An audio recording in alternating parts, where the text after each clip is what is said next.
আমি লুকিয়ে বিয়ে করতে গেছি। ও হচ্ছে একটা মানে লেহেঙ্গা দিয়েছিল, ওই লেহেঙ্গাটা পরে সোজা বাসায় চলে গেছি। দ্যাটস ইট, আমার বিয়ে এটাই। আমি একদমই সুন্দর না, আমি সকলের ভালোবাসার মানুষ।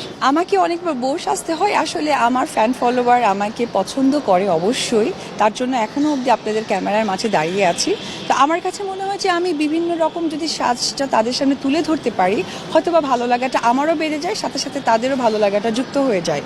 আর আমার বিয়ের ক্ষেত্রে আসলে আমি বলেছি যে আমি লুকিয়ে বিয়ে করতে গেছি। বেশ কিছুদিনের নেট দুনিয়া তোলপাড় করে দিচ্ছে মেগাস্টার শাকিব খান এবং অপু বিশ্বাস নতুন করে বিবাহ করবেন।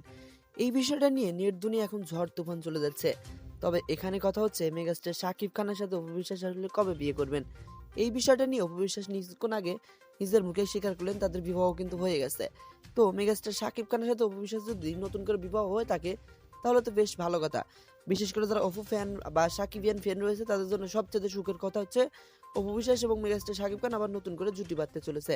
তো এখানে কথা হচ্ছে তাদের সংসারটা যদি নতুন করে তারা বেঁধে থাকে তাহলে প্রত্যেকেই তাদের জন্য দোয়া করবেন এবং সবাই একটু আশাবাদী যে তাদের সংসারটা এবার নতুন রূপে সাজতে চলেছে। মেগাস্টার শাকিব খান, অপু বিশ্বাস এবং তাদের পুত্র আব্রাহাম খান জয় তিনজনে মিলে সুখে শান্তিতে বসবাস করুক, এটা আমাদের প্রত্যেকেরই আশা। মেগাস্টার শাকিব খান এবং অপু বিশ্বাসের জুটিকে আপনার কেন মনে হয়?